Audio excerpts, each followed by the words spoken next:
Thank you, Alvin. That feels like the speech. It's very generous. Firstly, I would like to thank Mandy Lacey for approaching me last year to ask if I would accept being nominated for this award and for putting together such a prestigious nominating committee. Very good. I'm particularly appreciative that these colleagues are from all over the world and represent different cultures and different fields of application in TA. Tēnā koe e hoa, me tēnā koe koutou katoa. Thank you all. Secondly, I'm grateful to the EBMA committee for their work and of course for deciding to give me this award, which I'm honoured to accept and receive. Thirdly, I'd like to thank my family and particularly my colleague, partner, wife Louise for her support. For as long as we've known each other, as I put it in the acknowledgement of my latest book, Transaction Analysis, Proper and Improper, I think I've got a little plug there, the longevity of my relationship with Louise almost exactly parallels my relationship with TA, i.e. 40 years, and that she has always been both supportive of my engagement and of my struggles with TA. Tēnā koe e hoa rangatira, thank you, my best friend. Fourthly, I want to acknowledge my gratitude to many colleagues in and outside TA, past and present, for their support of me and my work, and especially in developing my critical thinking. Notably, amongst these are Helena Hargaden, Charlotte Sills and Graham Summers. Tēnā koe e hoa. Thank you, my friends. And finally, with regard to this award, I also acknowledge the critical and activist colleagues who have led the way, those who have been supportive, and even those who haven't been supportive. And or those who in turn I support in some way. Since the announcement of this award in the script on the 1st of May this year, which given my politics was an auspicious date, I have received many messages of acknowledgement and appreciation, support and encouragement, including ones from Leonard Campos, Valerie Batts and Terry Byrne, for all of which I'm most grateful. A number of these messages have been kind enough to refer to my contribution to TA theory over the years, as indeed Elvin did. And whilst I appreciate this stroke in its own right, and I really do, that was an amazing introduction. In the spirit of the positive stroke economy, i.e. being clear about the nature of the stroke and of clear contracting, i.e. what you are supporting, I also do want to emphasise and be clear that this award is specifically for my work in revitalising and advancing the critical and social edge of TA and critiquing TA analysis, transaction analysis from within and without, which I did appreciate you referring to. The citation itself identifies 4 elements of my contribution in this area, on each of which I will elaborate at greater length in the article I'm writing regarding the award for the next, for the Transaction Analysis Journal, which is, as customary, will appear in next January's issue. But for now, in the interest of time, and I think also that I'm aware this may be being translated in pockets, I will confine myself to saying something about the importance of critique, of being both within and outside TA, and about the significance of the award, especially in terms of clearing the path for others, and particularly the next generation.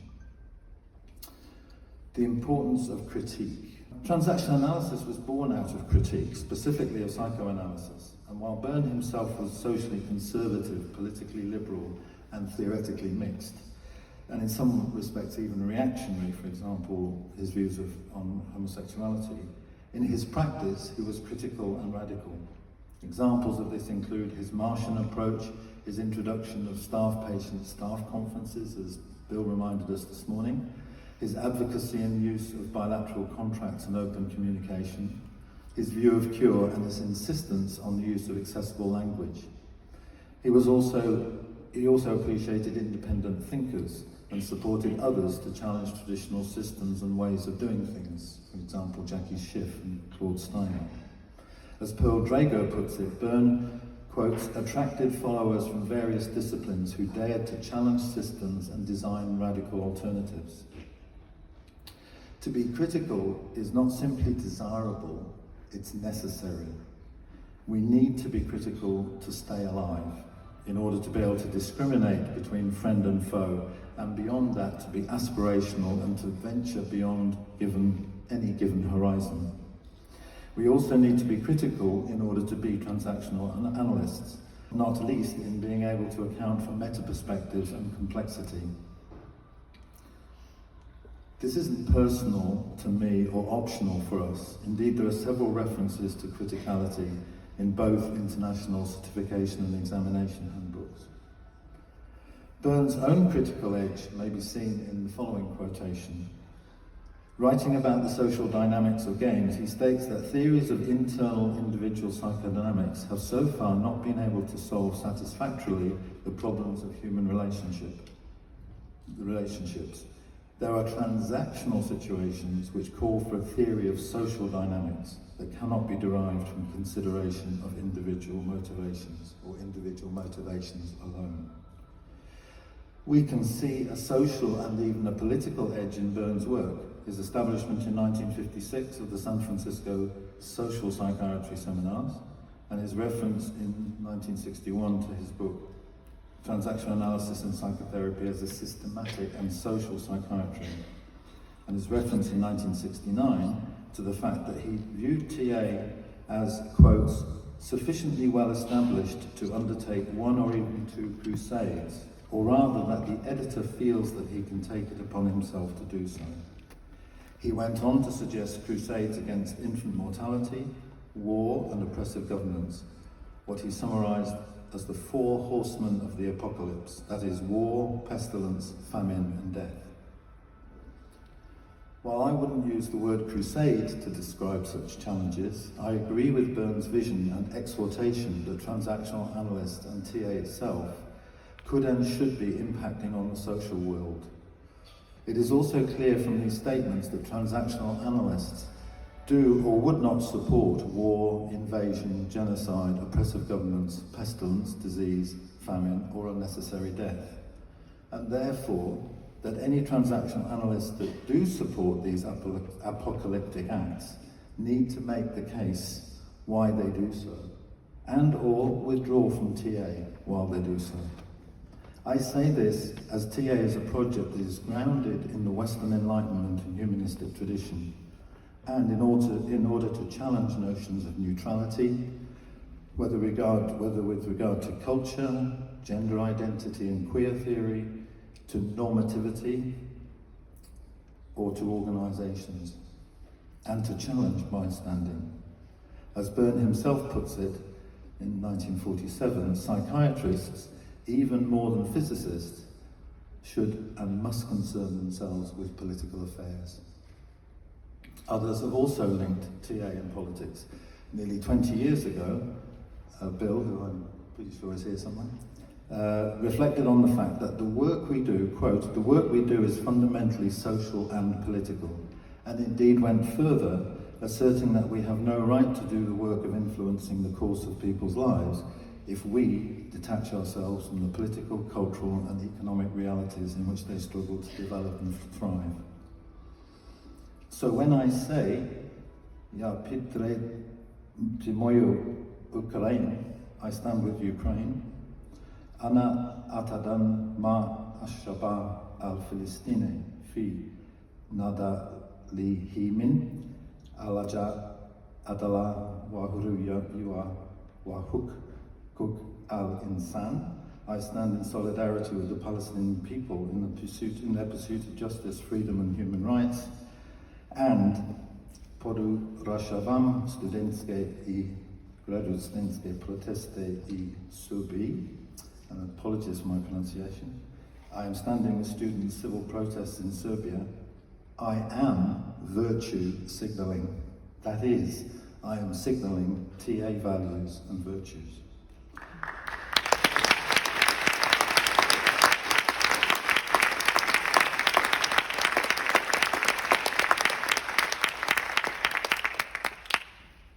I am aware that some, even many, will not agree with me. But articulating and saying this within this international TA community should be no more controversial or politically provocative, to coin a phrase, than advocating for peace, nuclear disarmament, women's liberation, intersectionality and gender fluidity, challenging sexism, classism and individualism, cult-like phenomena in the TA community and homophobia, analysing racism, this master-slave relationship and the contribution and the potential of TA psychotherapy in enhancing citizenship, article with Helena, or offering an examination of TA based on her story and queer theory, all of which appear in the TA literature. To quote the English suffragette Emmeline Pankhurst, I incite this meeting to rebellion. That is, to rebel not only against negative scripting, as Claude Steiner advocated, but also against oppressive governments and systems, as Eric Byrne advocated.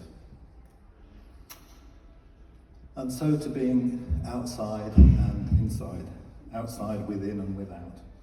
As a radical social worker in the late 1970s and a political activist in the early 80s, I was drawn to TA because I'd come across the work of Hokie Wyckoff, Claude Steiner and other radical psychiatrists, as well as Byrne's work on groups.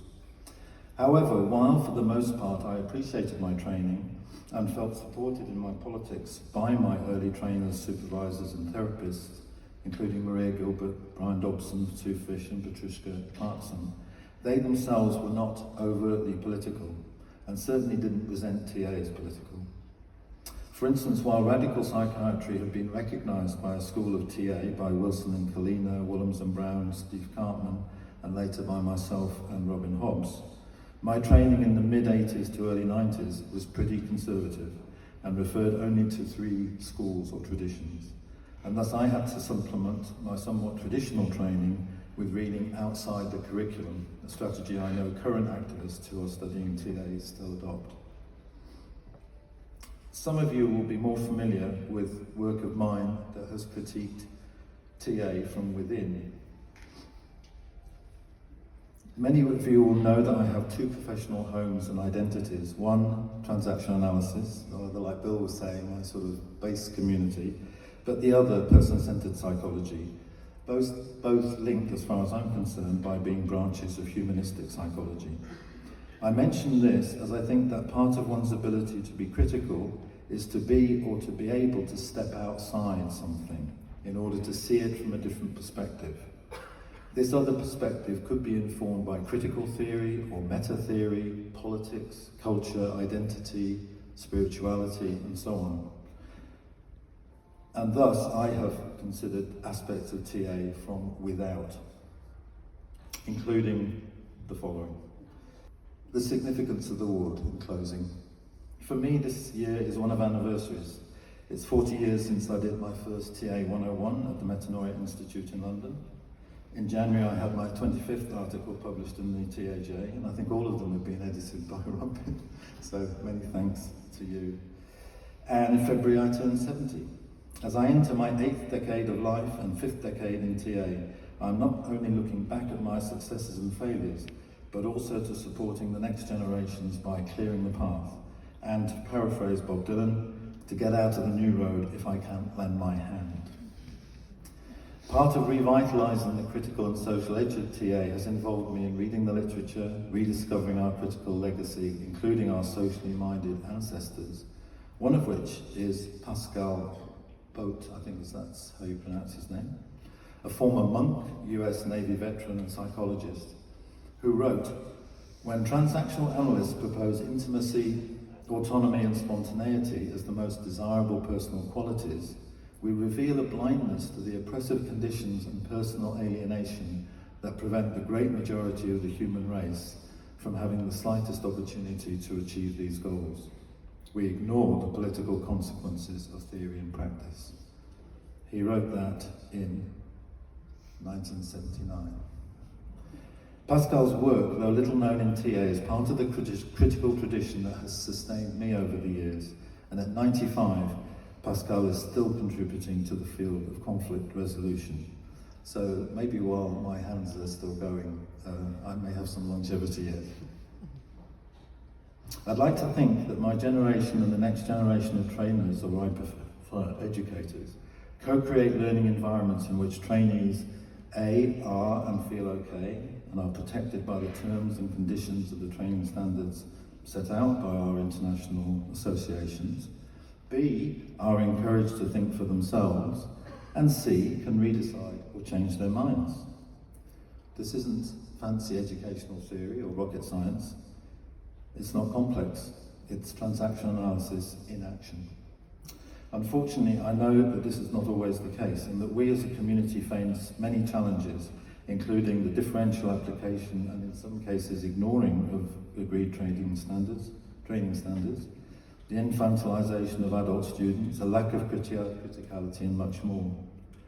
Beyond TA, we have an increasingly conflictual world in and on which we need to impact urgently, including the fact that during the time of this small speech, tens of thousands of people have died from the very apocalyptic events to which Byrne referred 55 years ago.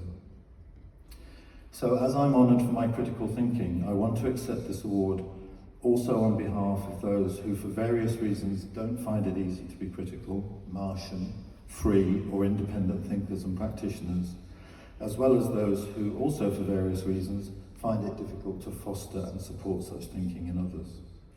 I can only hope that you will be supported by the critical analysis and the spirit of criticism that my work and this award represents, with its independence, impropriety and impertinence, which hopefully gives rise to further pertinent criticisms.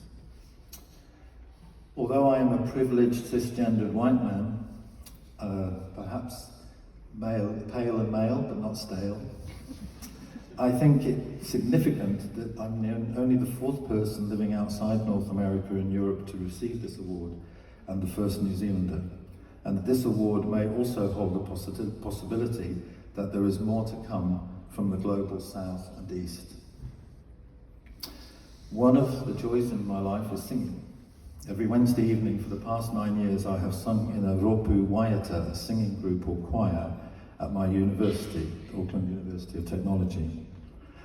As is traditional in Te Ao Māori, the Māori world, and increasingly in New Zealand culture, people sing to support the speech.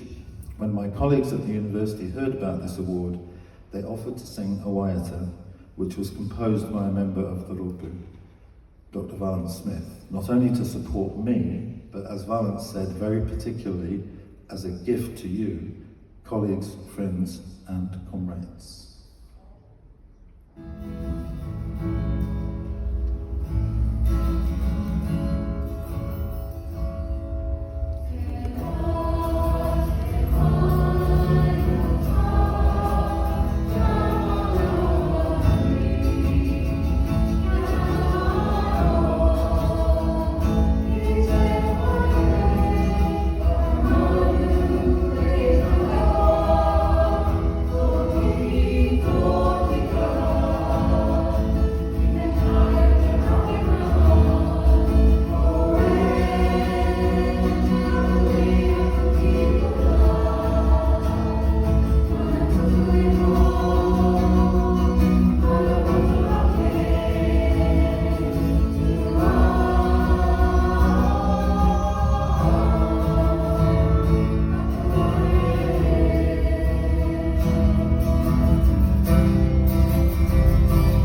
tawa kia maia, kia manawanui, kia uru tātou ki te rereketanga, me te mahi e te rereketanga mō te paiaki.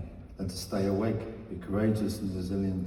Let us engage with difference and let us make a difference for the greater good. Komie hui e, āki.